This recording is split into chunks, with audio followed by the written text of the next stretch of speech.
Dr. Kim Tae-ho pressed his face against the small window of the transport ship. Below him, Research Station Omega-7 floated like a metal island against the dark backdrop of space. The station orbited Kepler 442b, a world covered in purple forests and silver oceans. It looked peaceful from up here. Tae-ho knew better. "First time out this far, Doc?" asked the pilot, a weathered woman with graying hair. "Yes," Tae-ho replied, adjusting his thick glasses. "I usually work in labs back on Earth." The pilot shook her head. "Well, you picked a hell of a first assignment. That thing they caught down, there has everyone spooked." Tae-ho had read the reports during the 3-week journey. A creature unlike anything in the databases. The locals called it a shadow maw. The scientific team called it Specimen X7. Tae-ho preferred to think of it simply as unknown. The docking bay doors opened with a mechanical groan. Tae-ho gathered his equipment cases and stepped onto the station. The air smelled of recycled oxygen and industrial cleaners. A tall woman in a crisp uniform waited for him. "Dr. Kim, welcome to Omega-7. I'm Commander Park Ji-woo." She extended a firm handshake. "How was your trip?"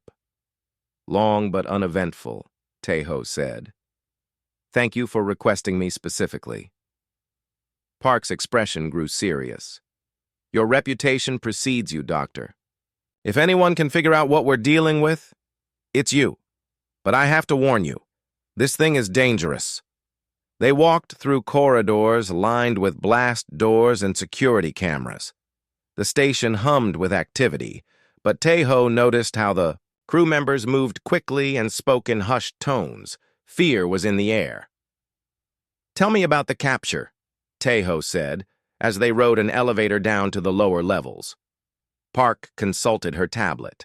3 weeks ago, Survey Team Delta was collecting soil samples on the planet's surface. The creature attacked their camp at dawn. It killed 2 scientists before they could activate their emergency beacon. "How did you capture it?" "Heavy stunners, and a full military squad. Even unconscious, it took 8 men to load it onto the transport.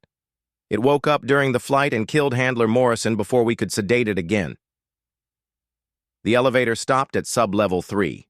The doors opened to reveal a heavily fortified corridor. Armed guards stood at regular intervals. Warning signs covered the walls in multiple languages. "Here we are," Park said. "Containment level." They passed several empty cells before reaching the end of the corridor. A thick blast door marked with radiation warnings and biological hazard symbols blocked their path. 2 guards flanked the entrance, pulse rifles ready. "Open it up," Park ordered. The guards exchanged glances but complied. The massive door slid back to reveal an observation chamber. Through reinforced transparent aluminum, Tae-ho got his first look at the shadow maw. It was magnificent. The creature stood nearly 3 meters tall on powerful hind legs. Its body was covered in overlapping plates of what looked like black metal, but Tae-ho could see they were actually hardened skin segments. 4 arms extended from its torso, each ending in hands with 6 long fingers. But it was the head that captured Tae-ho's attention. Multiple eyes dotted the elongated skull, each one capable of independent movement. Sensory tendrils grew from the back of its neck, constantly moving and testing the air. The mouth held rows of sharp teeth, but they were arranged more like a herbivore's than a predator's. "Impressive, isn't it?" said a new voice behind them.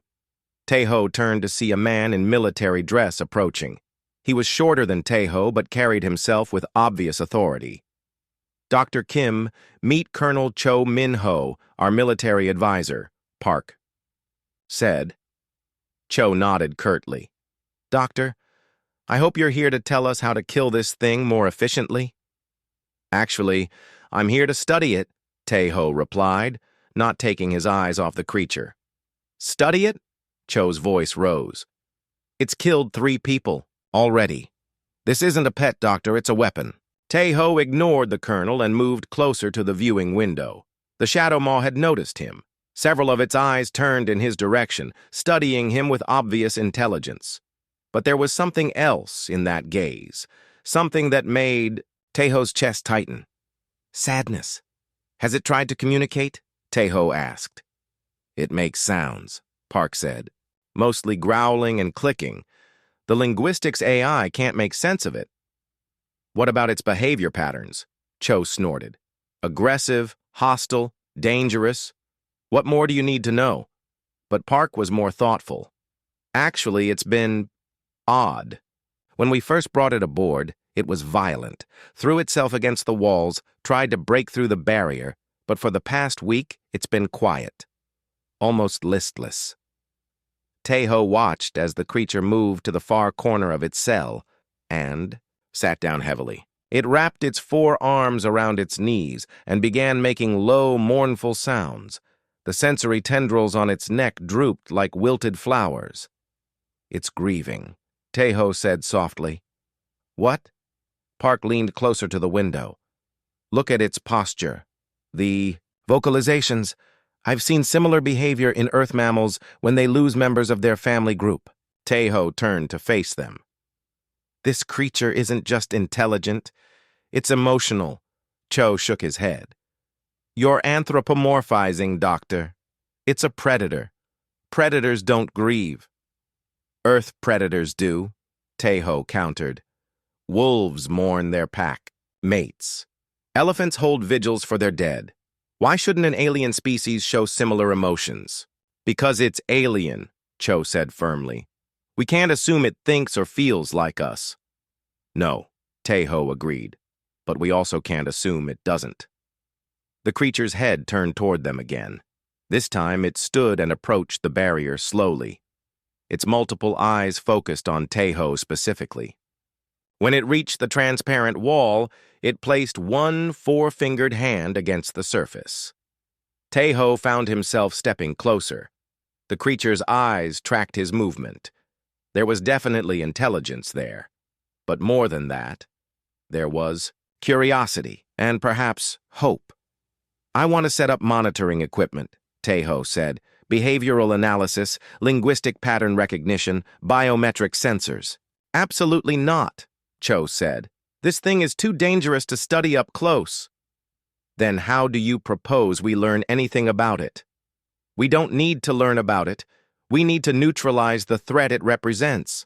Park held up a hand to stop the argument.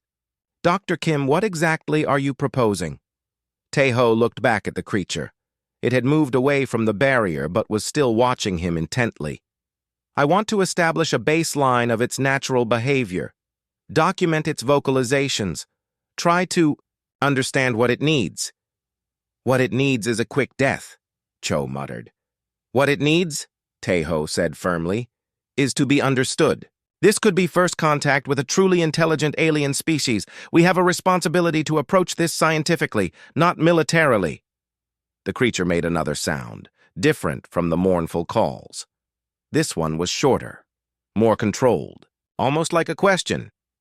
It's trying to communicate, Teho said. Right now, with us. Park studied the readouts on her tablet. Stress levels are down compared to when it first arrived. Heart rate is elevated, but not in the danger zone. See? Teho said. It's not being aggressive, it's being careful. Cho remained skeptical. One moment of calm doesn't erase 3 deaths, Doctor. No, it doesn't, Teho agreed. But it suggests those deaths might have been defensive rather than predatory. This creature was captured, separated from its environment, possibly from its family. Of course it fought back. The Shadow Maw moved to another part of its cell and began tracing patterns on the floor with one clawed finger. The movements were deliberate, purposeful. Is it drawing? Park asked. Teho pressed closer to the window. The creature had scratched several geometric shapes into the metal floor, circles within triangles within squares. It was definitely intentional. Symbol making, he whispered. Advanced cognitive function. The creature looked up at them and made the questioning sound again. Then it pointed at its drawing with one long finger. It wants us to understand, Teho said. It's trying to teach us. Cho remained unmoved. Or it's planning something. Predators are cunning, Doctor. Don't let it manipulate you. But Tae-ho was already convinced. This wasn't a mindless predator. This was a person. Alien, yes. Dangerous, possibly, but undeniably sapient. "I'm going to need access to the containment level," he said. "Daily observation sessions, recording equipment." "Out of the question," Cho said immediately, but Park was considering it. "What kind of safety protocols are you thinking?" "Full barrier containment, armed guards present at all times, emergency sedation ready, but I need to be able to observe its natural behavior patterns." The creature had finished its drawing and was now looking directly at Tae-ho. It made a soft sound, almost musical. Then it backed away from the barrier and sat down again, but this time it didn't curl up in grief. It sat upright, alert, waiting. "It knows we're discussing it," Park observed. "Of course it does," Tae-ho said. "The question is, what do we do with that knowledge?" The three humans stood in silence, watching the alien creature watch them back. In that moment, Tae-ho realized that everything humanity thought it knew about intelligence, about consciousness, about what it meant to be a person, was about to be challenged. The real question wasn't whether the Shadow Maw was dangerous. The real question was whether humanity was ready to accept that they weren't alone in the universe after all. 3 days had passed since Tae-ho's arrival at Station Omega 7. He spent every morning in the observation chamber, watching the Shadow Maw and taking notes. The creature had begun to recognize his presence. Whenever Tae-ho entered the room, several of its eyes would turn toward him, tracking his movements with obvious interest. "You're becoming predictable, Doctor," said Dr. Lee Soo-jin as she joined him in the observation chamber. She was the station's research assistant, a young woman with sharp eyes and a quick mind. "Every day at 0800 hours, here you are." Routine. "Helps establish trust," Tae-ho replied, not taking his eyes off the creature. "It needs to know I'm not a threat." Soo-jin pulled up a chair beside him. "Colonel Cho thinks you're getting too attached. He's been asking Commander Park about reassigning you." The Shadow Maw was drawing again. This time, it had created a series of interlocking spirals on the floor of its cell. The patterns were more complex than before, showing mathematical precision that impressed Tae-ho. "What do you think it's trying to tell us?" Soo-jin asked. "I'm not sure yet," Tae-ho said, "but look at the consistency. Same proportions, same spacing between elements. It's definitely a language of some kind." The creature finished its drawing and looked up at them. It made a series of clicks and whistles, pointing at its artwork, with one long finger. The sounds were different from the mournful calls Tae-ho had heard on his first day. "The computer still can't translate any of it," Soo-jin said, checking her tablet. "Maybe we're approaching this wrong," Tae-ho said. "We're trying to decode it like human language, but what if it thinks completely differently than we do?" The Shadow Maw stood up and moved to the feeding slot in its cell wall. The station's automated system had delivered its daily meal an hour ago, but the creature hadn't touched it. This was becoming a pattern. "It's not eating again," Soo-jin observed. "Medical says its health is declining." Tae-ho frowned. The creature's sensory tendrils were drooping more than usual, and its movements seemed slower. "What kind of food are we giving it?" "Standard nutritional paste. High protein, balanced minerals. It should meet the dietary needs of most carbon-based life forms, but it's not eating it." "Dr. Kim," Soo-jin said carefully, "maybe it's choosing to starve itself. Some Earth animals do that when they're captured." The idea troubled Tae-ho. He watched as the Shadow Maw returned to its corner and sat down heavily. Its breathing seemed labored. "I have an idea," he said suddenly. "Come with me." They left the observation chamber and headed for the station's data archives. Tae-ho pulled up the files from the original survey mission to Kepler 442b. Videos, audio recordings, atmospheric data, and biological samples filled the screens. "What are you looking for?" Soo-jin asked. "Environmental recordings," Tae-ho said, scrolling through folders. The survey team would have documented native sounds, weather patterns, maybe even wildlife calls. He found what he was looking for in Survey Team Delta's final report: hours of ambient audio from the planet's surface, forest sounds, wind patterns, and the calls of various native creatures. "You want to play its homeworld for it?" Sujin asked. "It might help with the depression," Taeho said. Familiar sounds could provide comfort. They returned to the observation chamber with a portable audio system. The shadow maw was lying on its side now, breathing slowly. Its eyes were closed, and the sensory tendrils hung limply. "It looks like it's dying," Sujin whispered. Taeho connected the audio system to the cell's speakers. He selected a file labeled Dawn Chorus, Primary Forest, and pressed play. The sounds of Kepler 442b filled the containment cell. Wind through alien trees, the distant calls of flying creatures, and the gentle rustle of purple leaves. The effect, on the shadow maw, was immediate. Its eyes snapped open. The sensory tendrils lifted and began moving actively. The creature rolled to its feet with more energy than it had shown in days. "It's working," Sujin said in amazement. The shadow maw moved to the center of its cell and began making sounds of its own. But these weren't the sad calls or the clicking noises from before. These were complex vocalizations that seemed to harmonize with the recorded forest sounds. "It's singing," Taeho realized. "It's singing along with its home." The creature's song continued for several minutes. The melody was hauntingly beautiful, rising and falling with the rhythm of the forest sounds. When the recording ended, the shadow maw looked directly at Taeho and made a different sound, softer, almost grateful. "I think it's trying to thank you," Sujin said. Taeho stood up and approached the barrier. The creature watched him carefully, but showed no signs of aggression.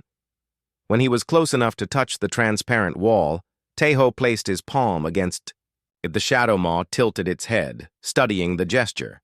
Then, slowly, it approached the barrier and placed one of its 4 hands against the wall, matching Taeho's position. The alien hand was much larger, with 6 long fingers instead of 5. But the intent was clear. "First peaceful contact," Sujin breathed, recording everything on her tablet. For a long moment, human and alien stood connected only by the barrier between them. Taeho could see intelligence in the creature's multiple eyes. More than intelligence. Understanding. The moment was broken by the sound of the chamber door opening. Colonel Cho entered with 2 guards, his face dark with disapproval. "What is the meaning of this, Doctor?" he demanded. Taeho reluctantly stepped back from the barrier. The shadow maw also withdrew, but it continued watching him intently. "The creature was dying," Taeho explained.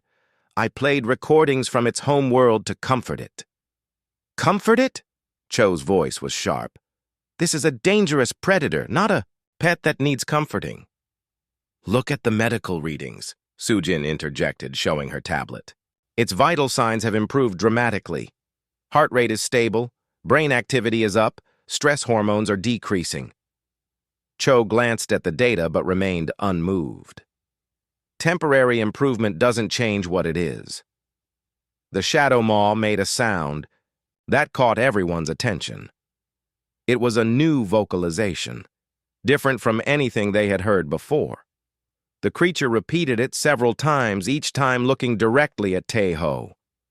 "What's it doing now?" Cho asked suspiciously.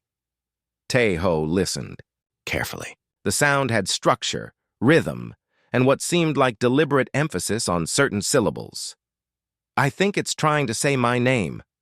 "That's impossible," Cho said immediately. But the shadow maw continued its attempts, gradually refining the sounds. Each repetition was closer to the actual pronunciation of Taeho. The creature was learning. "It's been listening to us," Sujin realized. "All this time, it's been learning our language." The implications hit Taeho like a physical blow. If The creature could learn human speech. It could communicate. If it could communicate, it could explain itself. It could tell them why it had killed those people. It could tell them what it wanted. "We need to establish formal communication protocols," Tae-ho said urgently.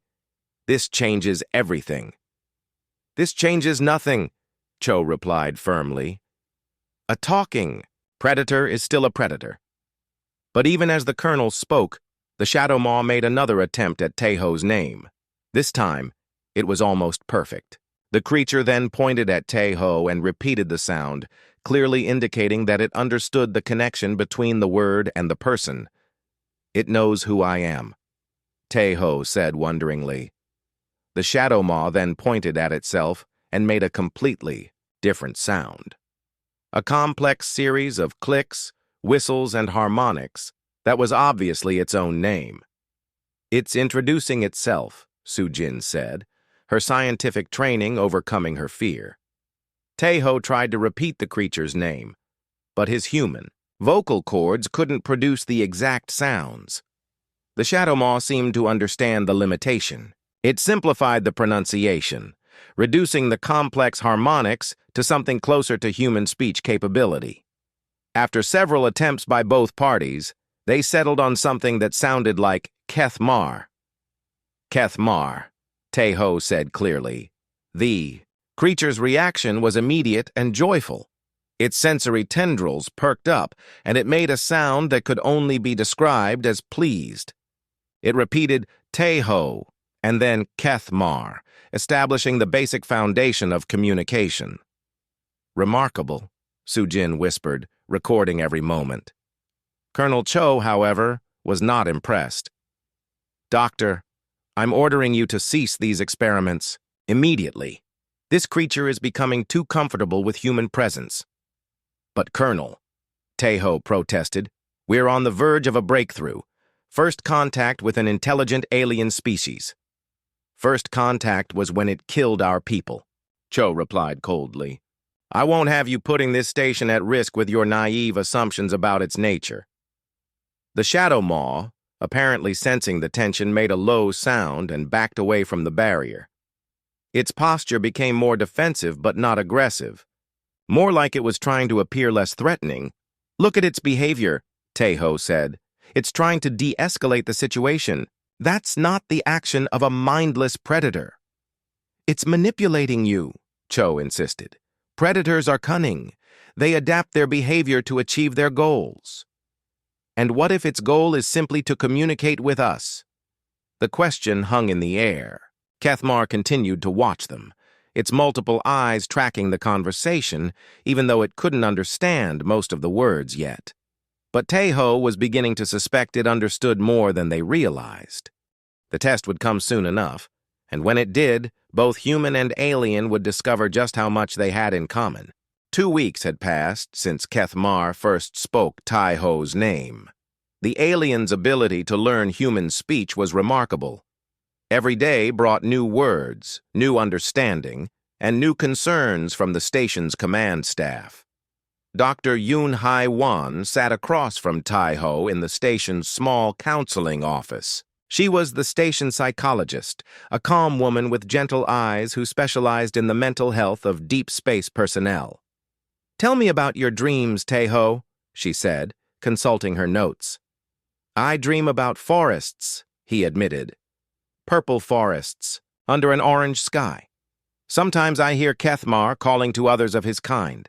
Sometimes I'm running through the trees, but I can't tell if I'm chasing something or being chased."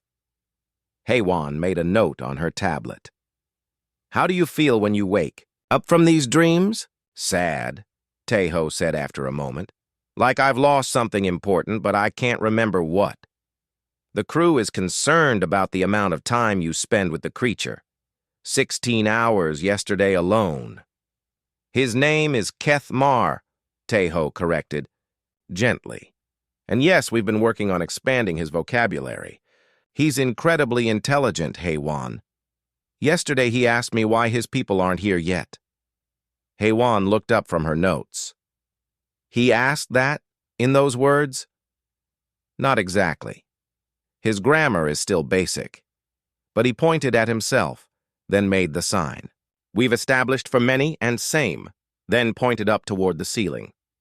When I told him his people were far away, he became very quiet. How did you explain the situation to him? Teho shifted uncomfortably.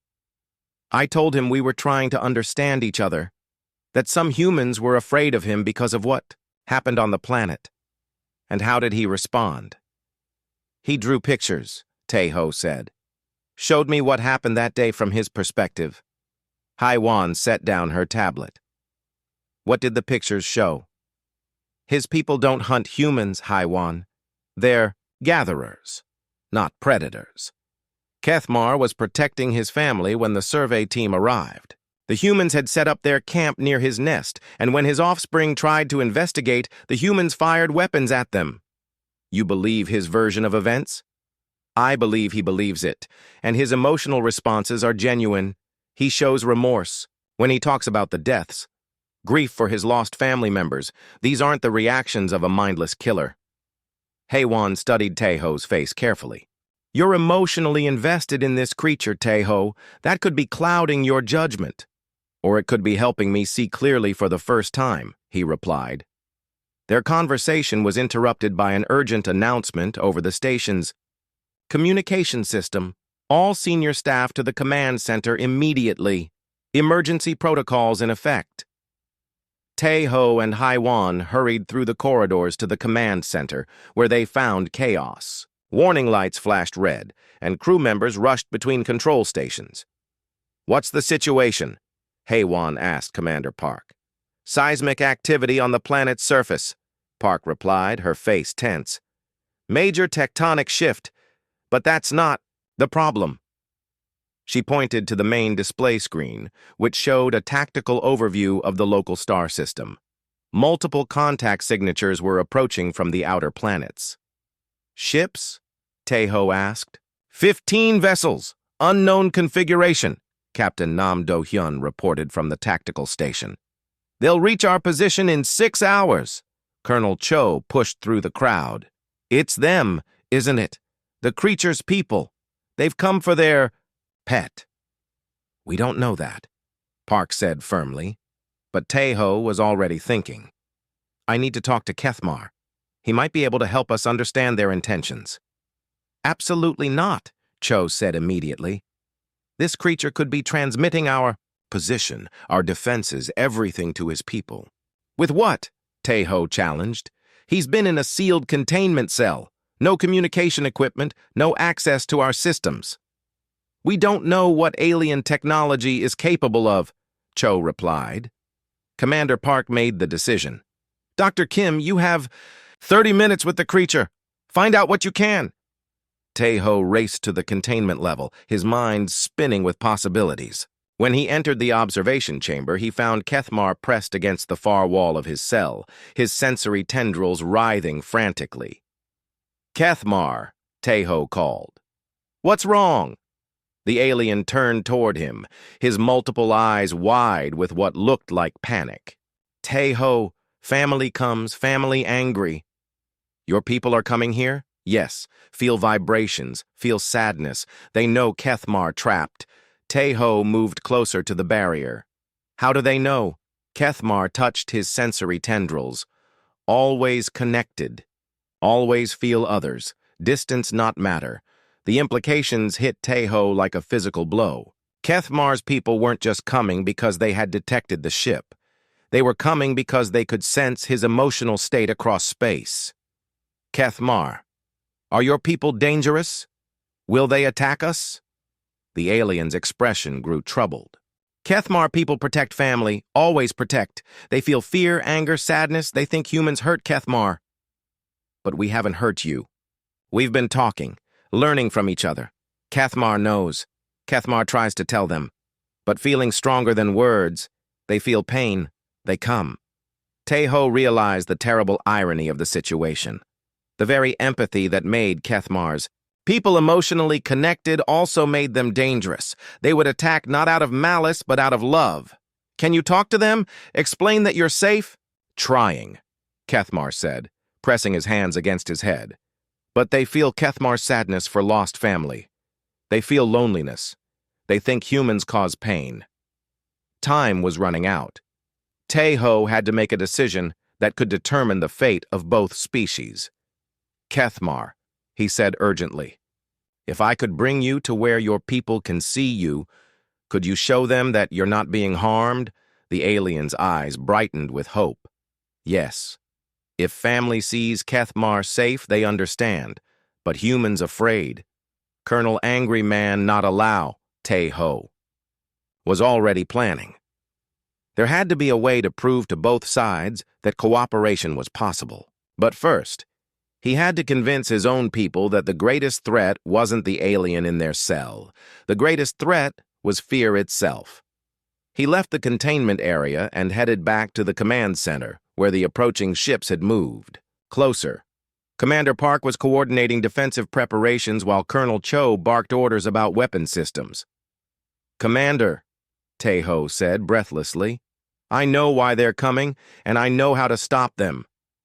Explain quickly, Park said. Kethmar's people are empathically linked. They can sense his emotional state across space. They're not coming to attack us. They're coming to rescue him because they think we're torturing him. Cho snorted. Convenient excuse for an invasion. It's not an excuse. It's an opportunity, Tae-ho insisted. If we can show them that Kethmar is safe and treated well, they'll stand down. And how do you propose we do that? Park asked. Let me bring Kethmar to the main observation deck. When his people arrive, they'll be able to see him clearly. He can communicate with them directly. Absolutely not, Cho said. That creature doesn't leave its cell. But Commander Park was considering the proposal. What if the barrier containment fails? What if it attacks the crew?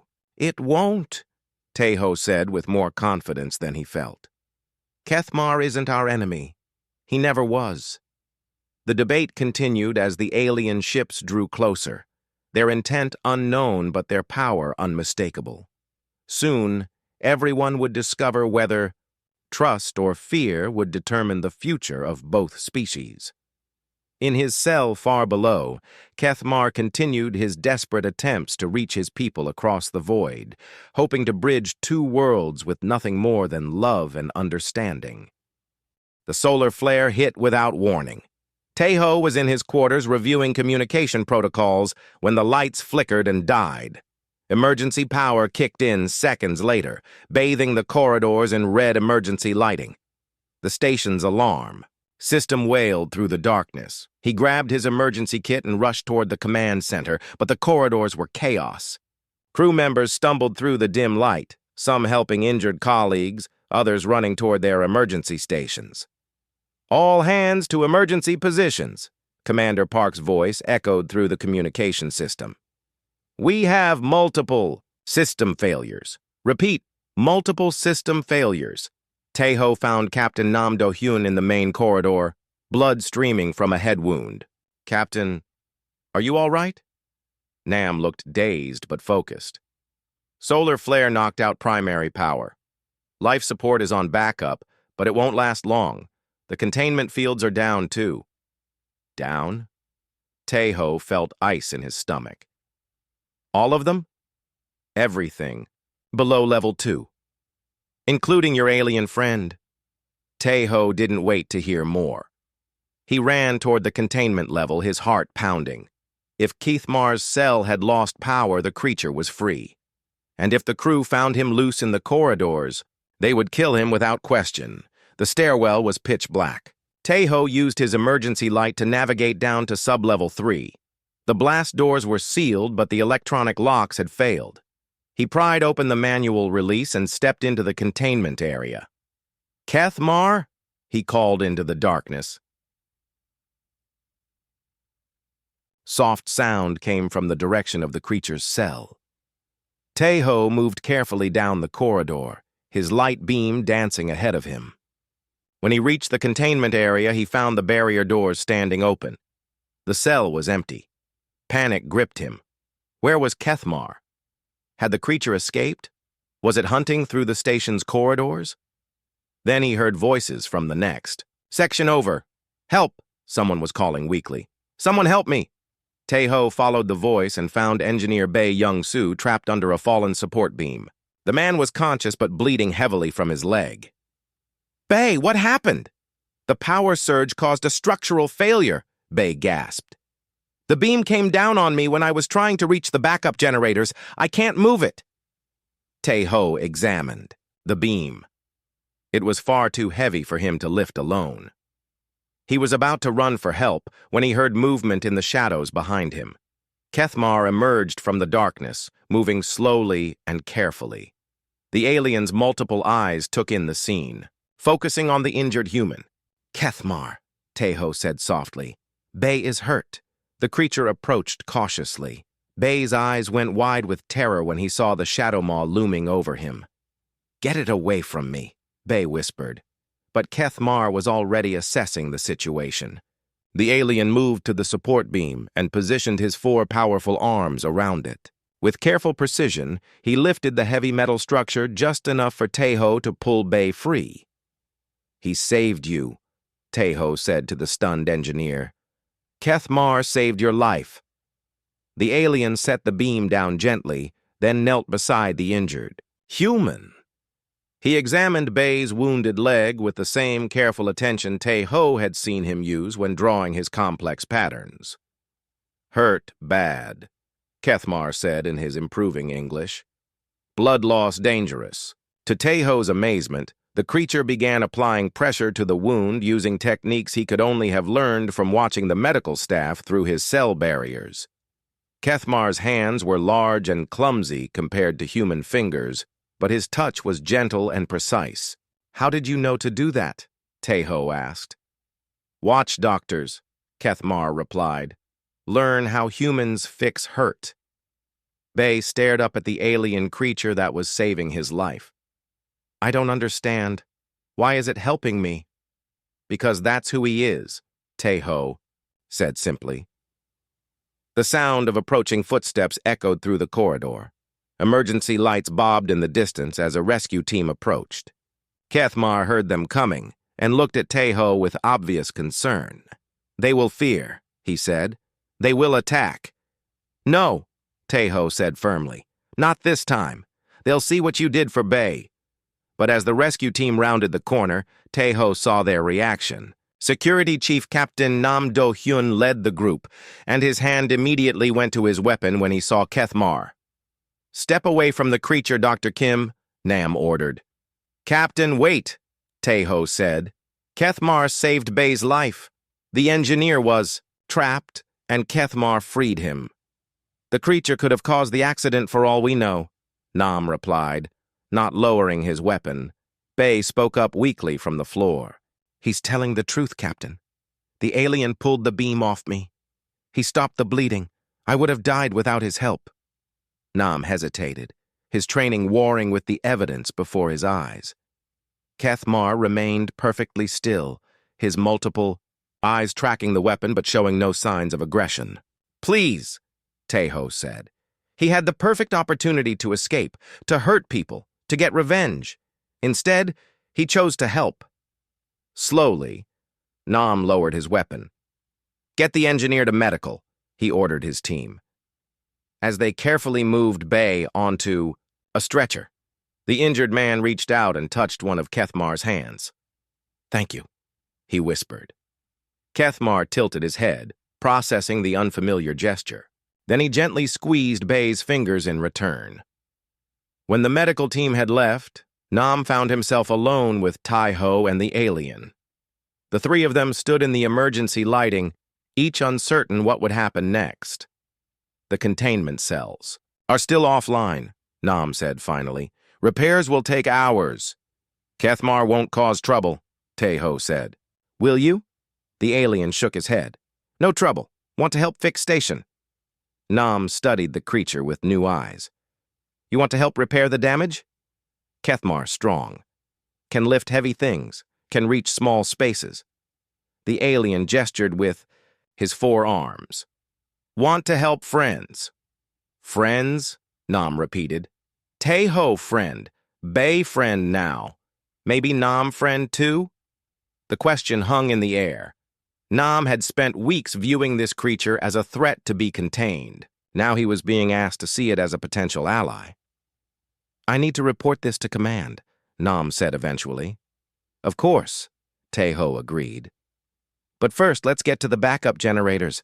The station needs power restored." They made their way through the damaged corridors together, an unlikely trio united by necessity. Kethmar's strength proved invaluable in moving debris and accessing damaged systems. His forearms allowed him to work in spaces too cramped for humans, and his natural curiosity made him eager to understand how the station's systems functioned. When backup power was restored 2 hours later, Commander Park arrived to assess the situation. She found Taeho and Nam working alongside the alien to repair a damaged conduit. "Captain Nam," she said carefully. "Report." Nam straightened, his uniform dirty from the repair work. "Commander, the alien proved instrumental in our repair efforts. Without his assistance, we would still be without power." Park studied Kethmar, who was carefully splicing fiber optic cables with delicate precision despite his large hands. "Dr. Kim," she said. "The creature was free to roam the station for over 3 hours. During that time, it could have sabotaged our systems, hurt our crew, or attempted to escape." "Yes, Commander," Taeho replied. "Instead, it chose to help repair the damage and save a human life." "That's correct." Park was quiet for a long moment, watching as Kethmar completed his work on the conduit and looked up expectantly for the next task. "Perhaps," she said slowly, "it's time to reconsider our approach to this situation." But even as she spoke, alarms began sounding again. This time, they weren't due to system failures. The alien ships had arrived, and they were demanding answers. The real test of trust was about to begin. Dr. Shin Ara arrived on Station Omega 7 12 hours after the alien fleet entered the system. She was the director of xenological research, a woman whose reputation preceded her across known space. Her presence meant that Earth Command was taking the situation very seriously. Taeho stood in the main conference room alongside Commander Park, Colonel Cho, and Captain Nam. Through the large viewport, he could see the alien ships maintaining position just outside weapons range. They were beautiful in their own way, organic curves instead of human angles, but their size made their power obvious. "Dr. Kim," Director Shin said without preamble, "I've read your reports. Explain to me why you believe this creature represents first contact rather than first threat." Taeho had prepared for this moment. "Director, in the past 3 weeks, Kethmar has demonstrated intelligence, empathy, artistic ability, and altruism. He saved Engineer Bay's life when he could have escaped or attacked. He's learned to communicate in basic English and has shown genuine remorse for the deaths on the planet." "Deaths that he caused," Colonel Cho interjected. "Deaths that occurred when he was defending his family," Taeho corrected. "His people aren't predators. They're protective of their young, just like humans."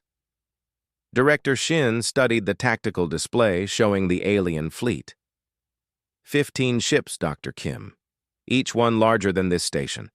If they're so peaceful, why come? In force? Because they can sense Kethmar's emotional state, Taeho explained. They know he's been separated from his family, and they interpret that as suffering. They're here to rescue him. Or to retrieve their spy, Cho said darkly. Commander Park spoke up. "Director, I've observed the creature's behavior during the power failure.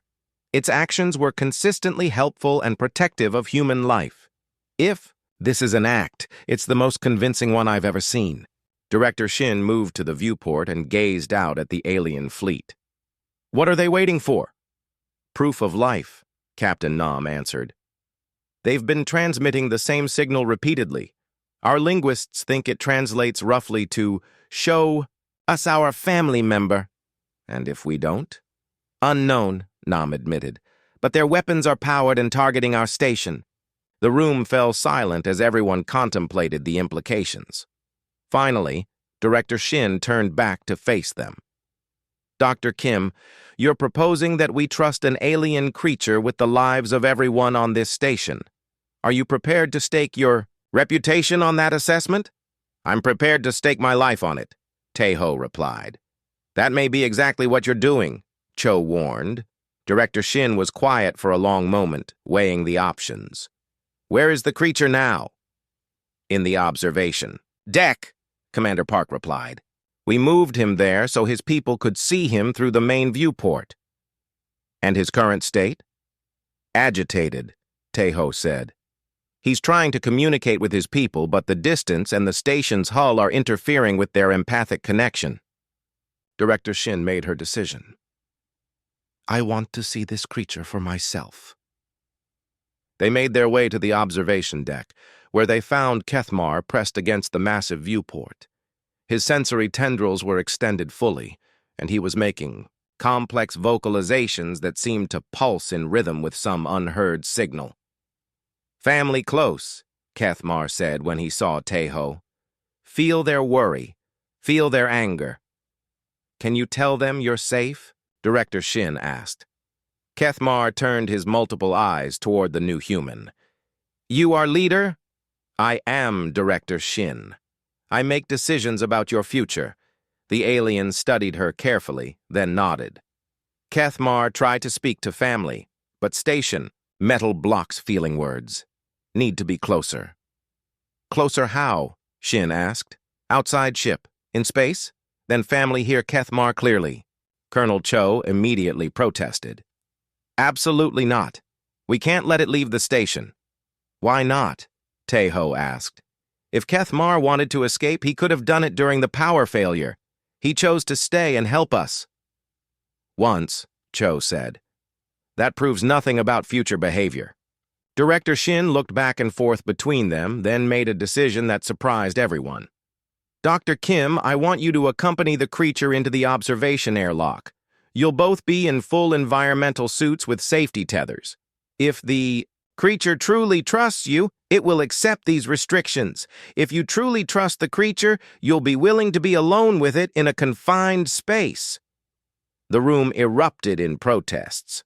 Colonel Cho was particularly vocal in his objections, but Director Shin cut him off. This is my decision. Dr. Kim, are you willing? Tae-ho looked at Kethmar, who was watching the conversation with obvious intelligence. The alien seemed to understand what was being proposed. Yes, Tae-ho said simply. 20 minutes later, Tae-ho found himself in an environmental suit in the station's observation airlock. Kethmar wore a specially modified suit designed to accommodate his unique physiology. Both of them were connected to the station by safety tethers and emergency oxygen supplies. You ready, Kethmar? Tae-ho asked through the suit's communication. System. Ready, friend Tae-ho, the alien replied. His English had improved dramatically in recent days. The airlock cycled open and they drifted out into space together. The alien fleet was clearly visible now, their organic ships beautiful and terrifying in the starlight. As soon as they cleared the station's hull, Kethmar's behavior changed dramatically. His sensory tendrils began moving in complex patterns, and he started making vocalizations that Tae-ho could feel as vibrations through his suit. The sounds were unlike anything he had heard before, complex harmonics that seemed to carry emotional as well as informational content. The response from the alien fleet was immediate. The lead ship began moving closer, and answering calls could be heard over the communication channels. Kethmar's excitement was obvious as he responded to his people's signals. They hear me, he told Tae-ho. They know Kethmar's safe. They know humans not hurt family. The largest alien ship approached to within a few hundred meters. Through its transparent sections, Tae-ho could see other members of Kethmar's species. They were similar to him but showed variations in size and coloring that suggested age and gender differences. That your family? Tae-ho asked. Yes, Kethmar said, his voice thick with emotion. Mate and offspring. They come very far to find Kethmar. One of the aliens in the ship was particularly excited, pressing against their viewport and making urgent sounds. Kethmar responded with what could, only be described as joy. My offspring, he explained to Tejo. Very young, very worried for parent. Tejo watched as two species, separated by evolution and space, found a way to communicate across the void. It was beautiful and heartbreaking at the same time. Kethmar, he said quietly. Your people can take you home now. You don't have to. Stay on the station. The alien turned his multiple eyes toward Tejo. Tejo want Kethmar to go? I want you to be happy, Tejo replied honestly. You've been separated from your family for too long. Kethmar was quiet for a moment, communicating with his people through sounds and gestures that Tejo couldn't interpret. Finally, he turned back to his human friend. Kethmar family understand now, humans not all bad, some humans good, some humans friends. He paused. Kethmar want to stay, want to be bridge between peoples. Are you sure? Family will visit. We'll learn about humans too, but Kethmar choose to stay with friend Tejo. Choose to help both peoples understand. As they floated in space between two fleets, two species, and two different ways of understanding the universe, Tejo realized that the choice had never been about whether to trust Kethmar. The choice had been about whether humanity was ready to trust itself to do the right thing, and for the first time since this all began, he believed they were. 3 months had passed since the alien fleet arrived at Station Omega-7.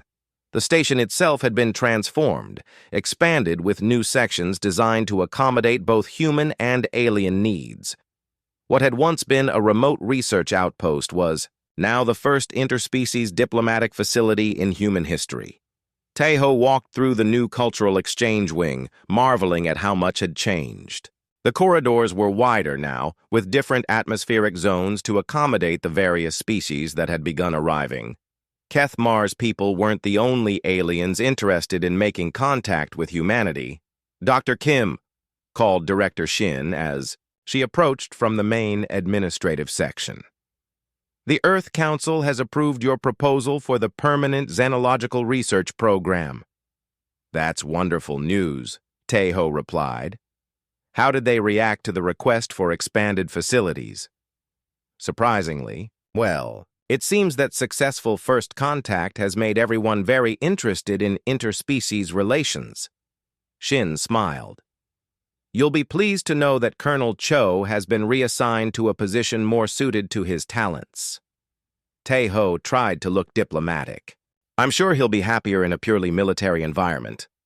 They walked together toward the main observation deck, which had become a gathering place for both species. Through the large viewports, they could see the permanent alien settlement that had been established on Kepler 442b's largest moon. The organic buildings grew from the surface like living things, beautiful and functional. Any word from the diplomatic mission?